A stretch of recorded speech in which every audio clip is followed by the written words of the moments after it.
दोस्तों, अक्षय तृतीया को लेकर भगवान श्री कृष्ण और सुदामा से संबंधित एक कथा प्रचलित है। और इस कथा के अनुसार श्री कृष्ण के बचपन के मित्र सुदामा इसी दिन श्री कृष्ण के द्वार पर उनसे अपने परिवार के लिए आर्थिक सहायता मांगने के लिए गए। और भेंट के लिए सुदामा के पास उस समय केवल एक मुट्ठी चावल भर ही था। श्री कृष्ण से मिलने के बाद अपनी भेंट उन्हें देने में सुदामा को बहुत संकोच हो रहा था, किंतु भगवान कृष्ण ने मुट्ठी भर चावल सुदामा के हाथ से ले लिए और बड़े ही प्रेम से खा लिए। सुदामा श्री कृष्ण के अतिथि थे और इसलिए उन्होंने उनका भव्य रूप से आदर सत्कार किया।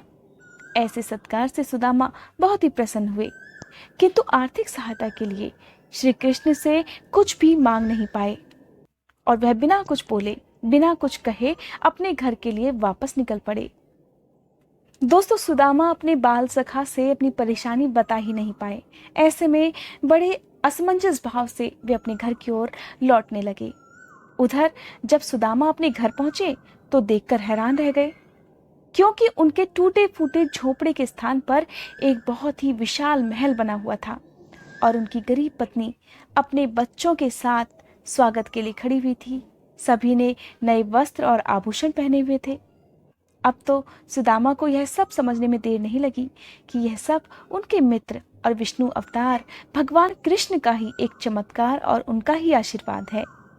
भगवान श्री कृष्ण ने अपने मित्र सुदामा के मन का हाल जान लिया था और बिना उनके कुछ कहे ही उनकी सारी परेशानी, उनकी सारी गरीबी दूर कर दी थी।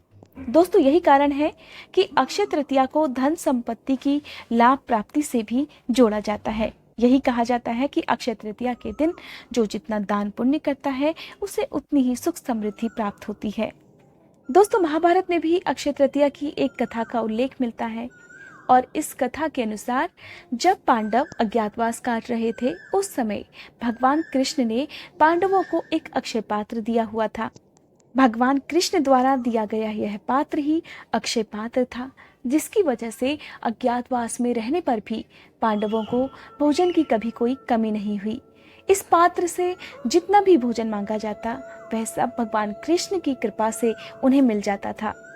कहा जाता है कि अक्षय तृतीया के दिन ही भगवान कृष्ण ने इस पात्र को द्रौपदी को दिया था। इसके साथ ही भगवान कृष्ण ने द्रौपदी से कहा कि अक्षय तृतीया के दिन जो भी दूसरों को भोजन कराएगा उसके घर में कभी भी अन्न की कोई कमी नहीं रहेगी और इस दिन किया जाने वाला दान हमेशा पुण्यदायी रहेगा। एक बार ऋषि दुर्वासा हस्तिनापुर में राजकुमार दुर्योधन के महल में गए। दुर्योधन ऋषि के बारे में बहुत अच्छे से जानता था। उसे ऋषि मुनियों का स्वागत करना बहुत अच्छे से आता था और वो ये सब इसलिए भी करता था ताकि ऋषि खुश होकर उसे वरदान दे सकें। और उसे ऋषि दुर्वासा के बारे में यह भी पता था कि वे अगर नाराज हो जाते हैं तो किसी को भी भयंकर श्राप दे सकते हैं। दुर्योधन ने इस बात के चलते अपने दुश्मन भाइयों से बदला लेने के लिए एक योजना बनाई। पांडव उस समय अज्ञातवास काट रहे थे। दुर्योधन ने ऋषि को अपने बड़े भाई युधिष्ठिर की कुटिया में जाने के लिए बोला, क्योंकि उसे पता था जिस समय वे जाएंगे उस समय द्रौपदी भोजन कर चुकी होगी और पांडवों के पास खिलाने के लिए इस समय कुछ भी नहीं होगा। इस प्रकार ऋषि दुर्वासा दुर्योधन के कहने पर पांडवों से मिलने वन में जाते हैं। वनवास की इस अवधि के समय पांडव अक्षय पात्र के माध्यम से ही भोजन प्राप्त करते थे। इस प्रकार पांचों पांडवों को भोजन कराने के बाद ही द्रौपदी भोजन किया करती थी।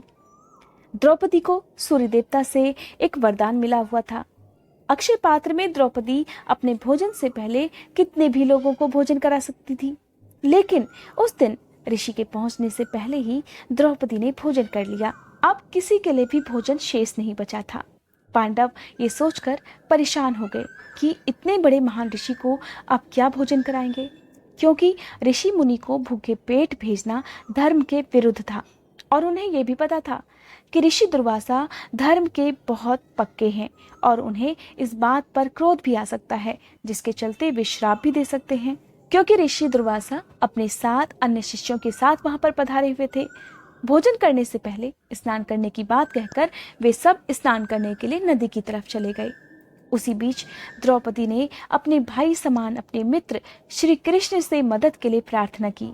कृष्ण भगवान तुरंत ही द्रौपदी की मदद के लिए प्रकट हुए और तब वे ऋषि दुर्वासा को खिलाने के लिए उनसे भोजन की मांग करने लगी।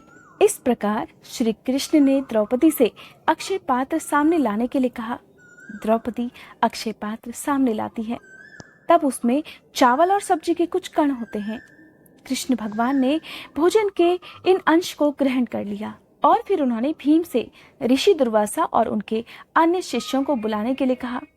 भीम ऋषि दुर्वासा के पास जाकर उन्हें भोजन के लिए आमंत्रित करते हैं। ऋषि दुर्वासा को इस समय आभास हो गया था कि कृष्ण ने अपनी माया से पांडवों की कुटिया में भोजन का प्रबंध कर दिया है।